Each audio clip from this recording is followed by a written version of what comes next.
Assalomu alaykum. Hurmatli pensionerlar, pensiya yoshiga yaqinlashayotgan yurtdoshlar va ota-onasining pensiyasi haqida qayg'urayotgan farzandlar. Bugungi mavzu juda muhim. Pensiya reformasi. Pensiyalar qanday oshadi? Kimning pensiyasiga ta'sir qiladi? Kim hozirdan hujjatlarni tekshirtirish kerak? Kim esa xavotirga tushmasligi mumkin? Men sizga oddiy tilda, lekin mutaxassis sifatida tushuntiraman. Pensiya faqat davlat oshirsa oshadi degan masala emas. Bu yerda ish staji, rasmiy oylik hujjatlar, imtiyozlar, qayta hisob-kitob va bazaviy miqdorlar ham katta rol o'ynaydi. Agar siz pensioner bo'lsangiz, yaqinlaringiz pensiya olayotgan bo'lsa yoki o'zingiz yaqin yillarda pensiyaga chiqmoqchi bo'lsangiz, bu videoni oxirigacha ko'rishingiz shart. Chunki ayrim odamlar bilmaganligi sababli o'ziga tegishli pulni yillar davomida ola olmay yuradi. Hozirning o'zida kanalga obuna bo'ling, videoga like bosing, chunki bunday tushuntirishlar ko'pchilikka kerak bo'ladi. Avval pensiya masalasida ko'pchilikda bitta oddiy tasavvur bor edi. Odam ishlaydi, yoshi yetadi, keyin pensiya tayinlanadi. Keyin davlat har safar oshirsa pensiya ham oshib boradi. Lekin amalda masala bundan murakkabroq. Pensiya miqdori faqat yoshga bog'liq emas. U insonning qancha yil rasmiy ishlagani, ish haqi qanchalik rasmiy ko'rsatilgani, mehnat daftarchasida yozuvlar to'g'riligiga, arxiv ma'lumotlari bor yo'qligiga, ayrim davrlar stajga kiritilmaganiga bog'liq. Oldin ko'p odamlar mehnat daftarcham bo'lsa bo'ldi deb o'ylardi. Lekin hayotda ko'ramiz, mehnat daftarchada muhrni aniq, korxona nomi o'zgargan. Ishga qabul qilingan sana bor, lekin bo'shatilgan sana yo'q. Ayrim yillar uchun ish haqi ma'lumotnomasi topilmaydi. Natijada odam o'ylagandan kam pensiya oladi. Yana bir muammo, ko'pchilik norasmiy ishlagan. Masalan, qurilishda, savdoda, dehqonchilikda yoki xizmat ko'rsatishda yillar davomida mehnat qilgan, lekin rasmiy oylik ko'rsatilmagan. Pensiya hisobida esa men ishlaganman degan gapning o'zi yetarli emas, tasdiqlovchi hujjat kerak bo'ladi. Hozirgi o'zgarishlarning mohiyati shundaki, pensiya tizimi asta-sekin tartibli, raqamli va adolatli hisob-kitobga o'tayapti. Ya'ni kim qancha rasmiy ishlagan, kim qancha badal va soliq tizimida ko'ringan, kimning hujjati to'liq, shunga qarab pensiya hisoblanishi muhimlashadi. Bu yaxshi tomoni bilan adolatga olib keladi. Rasmiy ishlagan, oyligini yashirmagan odamning pensiyasi yuqoriroq bo'lishi mumkin. Lekin ogohlantiruvchi tomoni ham bor. Hujjati chala, ish staji tasdiqlanmagan, eski arxivlari topilmagan odamlar muammoga duch kelishi mumkin. Endi eng asosiy savol, pensiyalar qanday oshadi? Men buni 3 ta yo'nalishda tushuntiraman. Birinchi yo'nalish umumiy oshirish. Bu davlat tomonidan pensiyalar, nafaqalar, ayrim to'lovlar miqdori oshirilganda bo'ladi. Bunda pensionerning pensiyasi belgilangan tartibda indeksatsiya qilinadi yoki tegishli koeffitsient asosida oshadi. Masalan, agar pensioner 20 million 200 ming so'm pensiya olayotgan bo'lsa va umumiy oshirish e'lon qilinsa, uning pensiyasi yangi tartib bo'yicha qayta ko'rib chiqiladi. Lekin hamma odamda oshish bir xil so'mda sezilmasligi mumkin. Chunki pensiya tarkibi har xil bo'ladi. Kimdadir minimal darajaga yetkazish bor, kimdadir ustama bor, kimdadir nogironlik yoki bo'g'uvchisini yo'qotganlik bo'yicha alohida hisob bor. Ikkinchi yo'nalish qayta hisoblash. Bu juda muhim. Agar sizning pensiyangiz oldin tayinlangan bo'lsa, lekin keyin qo'shimcha staj topilsa, arxivdan ish haqi ma'lumotnomasi chiqsa, ilgari kiritilmagan ish davri tasdiqlansa, pensiya qayta hisoblanishi mumkin.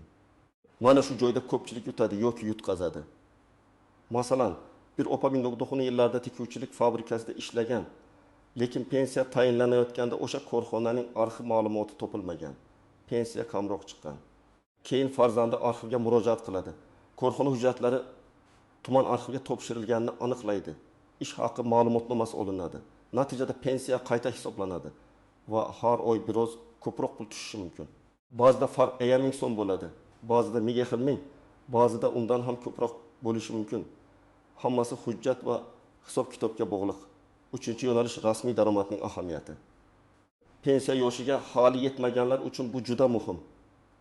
Agar bugun siz 45 yil ekim yoki 55 yoshda bo'lsangiz va hali vaqt bor deb norasmiy ishlayotgan bo'lsangiz, keyin pensiyaga chiqishda pushaymon bo'lishingiz mumkin.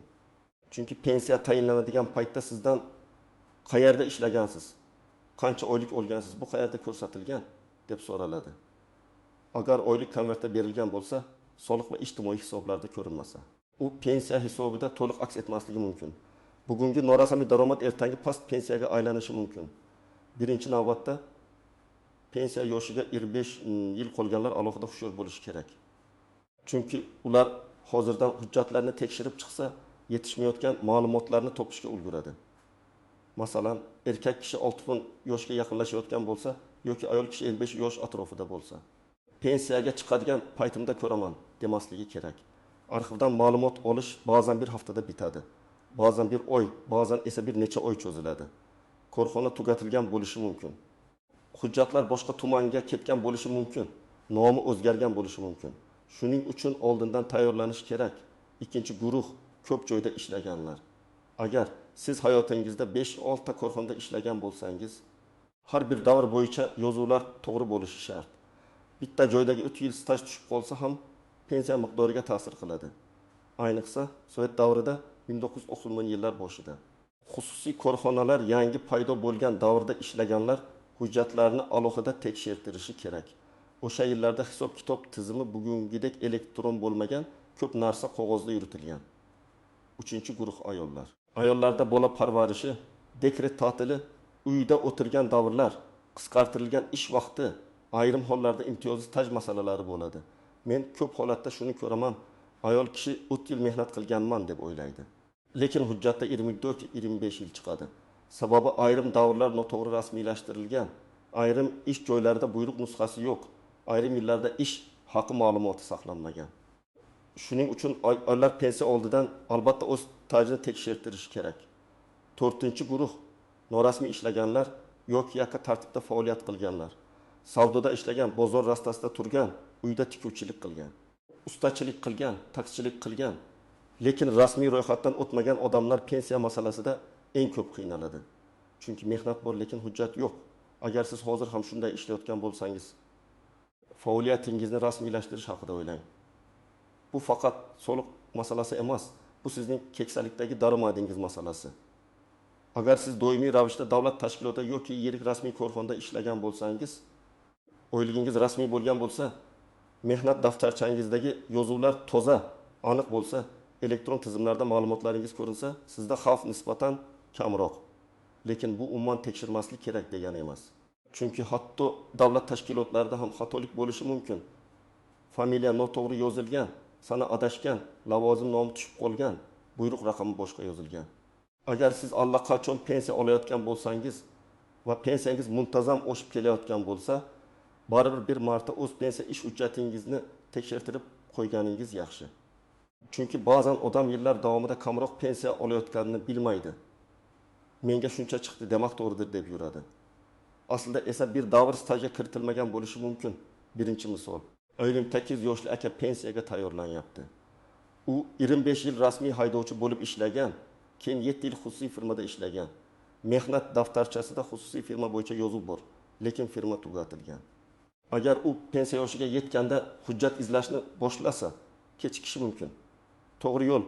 Hozirdan arxivga boradi, firma qayerda ro'yxatdan o'tganini aniqlaydi, buyruqlar va ish haqi ma'lumotlarini so'raydi. Agar 7 yil tasdiqlansa, pensiya hisobida katta farq bo'lishi mumkin.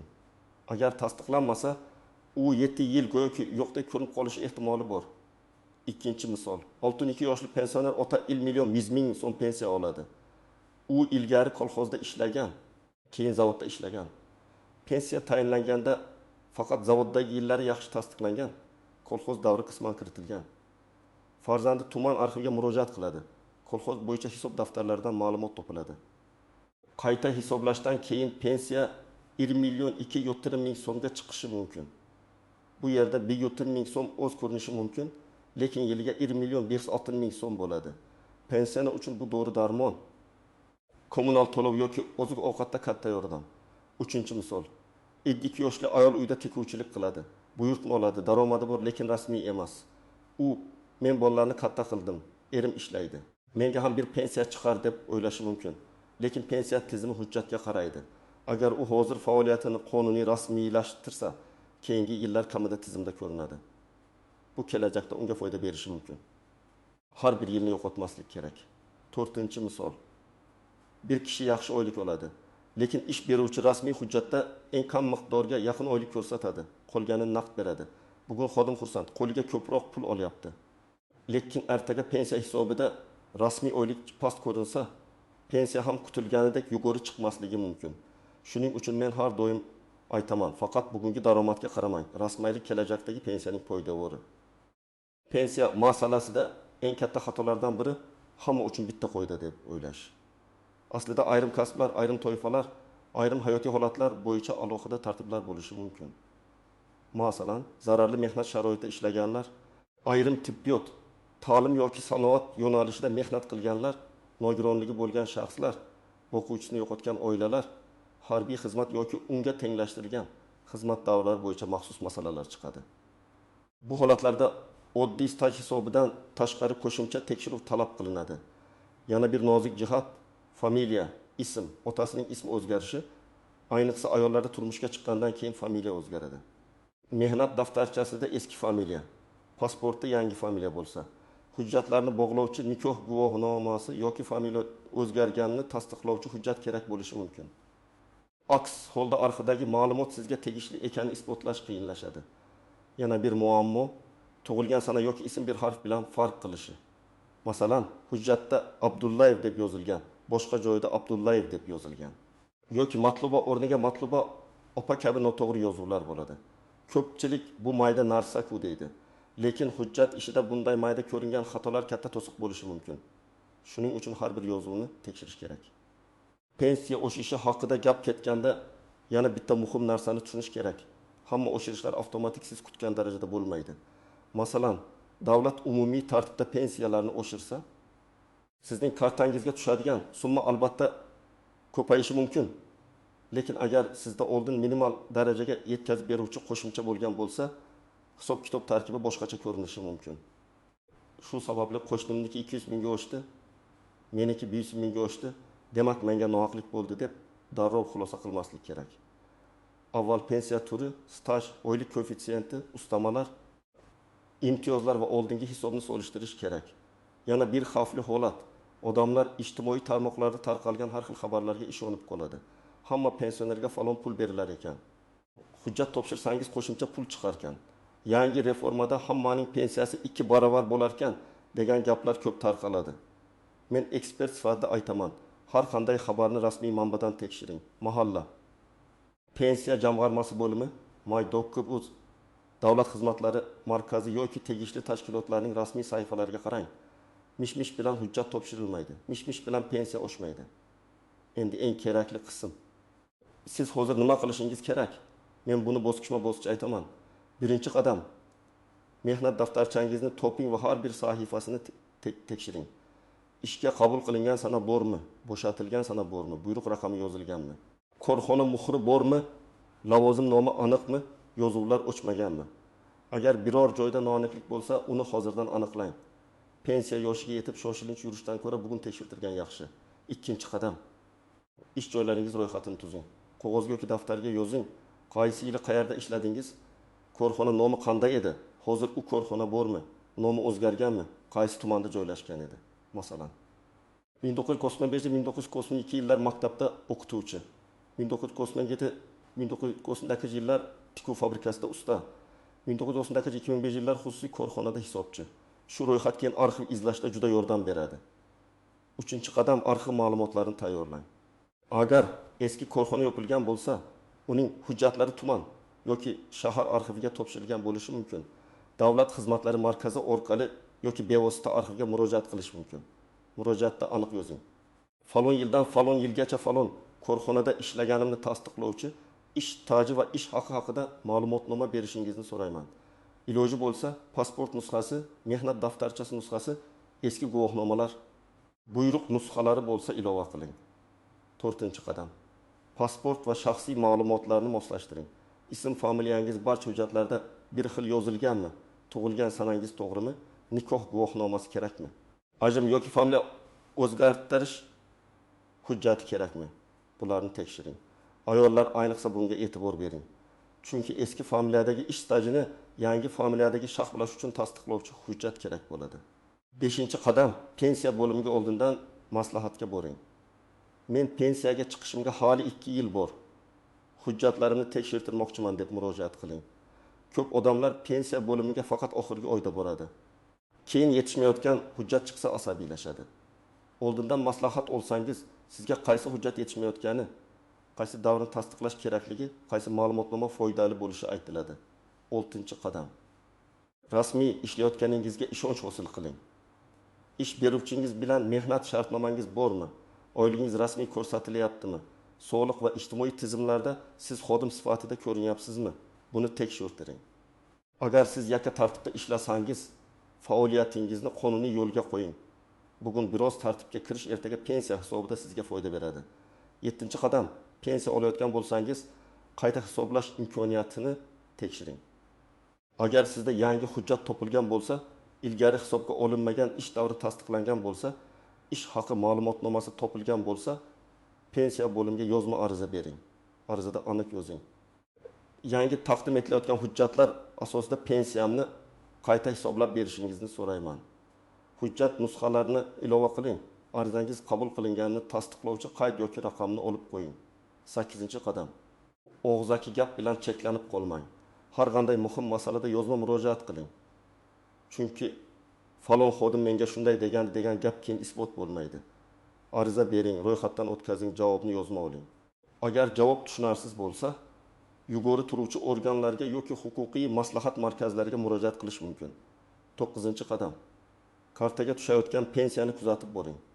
Har oy qancha tushyapti? Oshirishdan keyin qancha bo'ldi? Qo'shimcha to'lov bo'ldimi? Ushlab qolish bormi?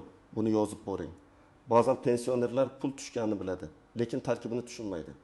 Agar summa kutilmaganda kamayib qolsa yoki oshirish bo'lmasa, darhol aniqlashtirish kerak. 10-qadam. Yaqinlaringizga yordam bering. Ko'p ota-onalar arxiv, elektron xizmat, davlat xizmatlari markazi ariza yozish masalasida qiynaladi. Farzandlar, nabiralar yordam bersa, katta savob ham, katta foyda ham bo'ladi. Birgina to'g'ri topilgan ma'lumotnoma ota-onangizning pensiyasini umrining oxirigacha oshirib berishi mumkin. Men buni oddiy qilib aytaman. Reforma degani faqat pul oshadi degani emas. Reforma degani tizimning yangilanishi, hisob-kitobning aniqlashishi, hujjatlarning raqamlashtirilishi, rasmiy mehnatning qadri oshishi, ijtimoiy adolatni kuchaytirish degani. Bu jarayonda kim tayyor bo'lsa, kim hujjatini tartibga keltirsa, kim rasmiy ishlasa, u ko'proq himoyalangan bo'ladi. Kim keyin ko'raman deb yuraversa, keyin ko'p eshik taqillatishi mumkin. Pensiya oshishi keksalar uchun juda muhim.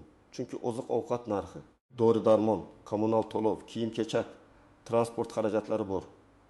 Pensioner uchun har 7 ming so'm ham ahamiyatli. Shuning uchun pensiya miqdorini to'g'ri hisoblash, oshirishlarni nazorat qilish. Hujjatlarni to'liq topshirish shunchaki rasmiyatchilik emas. Bu oilaviy byudjet masalasi. Men yana bir narsani alohida ta'kidlayman. Agar pensiyangiz kam chiqsa, darrov menga ataylab kam berishdi deb xafa bo'lmang. Avval sababini aniqlang. Staj yetmadimi? Ish haqi ma'lumoti pastmi? Hujjat topilmadimi? Imtiyoz qo'llanmadimi? Familiya bo'yicha muammo bormi? Sabab aniqlansa, yechim ham topiladi. Ba'zan muammo bitta arxiv ma'lumotnomasi bilan hal bo'ladi. Ba'zan sud orqali ish stajini tasdiqlash kerak bo'lishi mumkin. Ba'zan ish beruvchidan qo'shimcha ma'lumot olish talab qilinadi. Demak, hurmatli tomoshabinlar, pensiya reformasi shuni ko'rsatmoqda.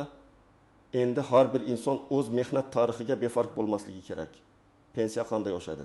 Birinchidan, davlat tomonidan umumiy oshirishlar orqali.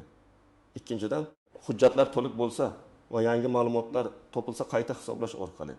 Uchinchidan, rasmiy ish haqi va to'liq staj asosida kelajakda yuqoriroq pensiya olish orqali. Bugunoq mehnat daftarchangizni tekshiring, ish joylaringiz ro'yxatini yozing, arxiv ma'lumotlarini izlang, pensiya bo'limidan maslahat oling, hamma murojaatni yozma qiling. Ayniqsa pensiya yoshiga yaqinlashganlar va hozir pensiya olayotganlar bu ishni kechiktirmasin. Sizning fikringiz men uchun juda muhim. Izohlarda yozing. Sizning pensiyangiz oshdimi? Hujjat topshirishda qiyinchilik bo'ldimi? Arxivdan ma'lumot olishda muammo ko'rdingizmi? Shu mavzu ko'proq odamga yetib borishi uchun videoga like bosing, kanalga obuna bo'ling va yaqinlaringizga ulashing. Pensiya masalasida bilgan odam yutadi, befarq odam esa o'z haqidan ayrilib qolishi mumkin.